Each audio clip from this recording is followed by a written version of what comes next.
పేరున మీ బిడ్డల కోసం ప్రార్థించండి.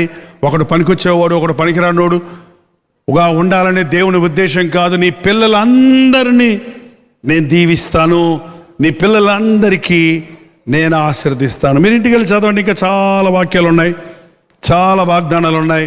అండర్లైన్ చేసుకోండి. ఏలు పెట్టి ప్రభా ఈ వాగ్దానం నా పట్ల నెరవేర్చు, పిల్లలందరినీ దీవిస్తానన్నావు, నా పిల్లలందరినీ మార్చు, గొడ్రాలుగా ఉన్న నా గర్భం తెరుస్తానన్నావు, గర్భఫలం దయచేయి, విడువబడిన నన్ను ఆదరిస్తానన్నావు, నా కుటుంబాన్ని కట్టు, నా యొక్క గుడారాలు విశాలపరచమన్నావు దేవా, నాకు ఒక విశాలమైన గృహం దయచేయి. ఏది ఒక మనుషుడికి ఏమేం అవసరమో అన్నీ ఉన్నాయి ఇక్కడ.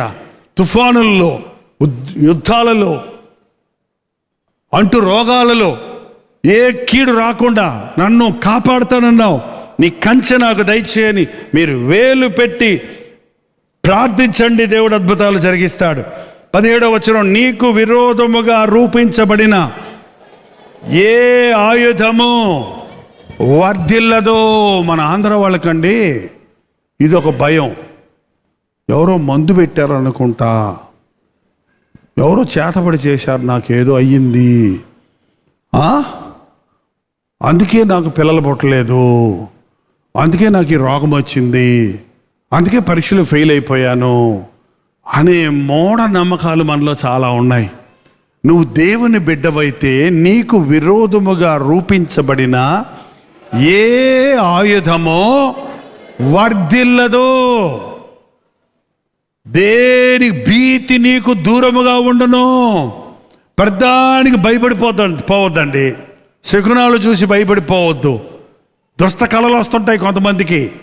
రాత్రి సైతాన్ని కూర్చొని నా పీకి నొక్కేస్తుందని ఇక రోజంతా కూర్చొని గడకడకడలు ఆడేవాళ్ళని చూశాను నేను కొంతమందిని. ఏంటంటే సైతాన్ నీ దగ్గరికి వస్తే నువ్వేం చేయాలి చెప్పు?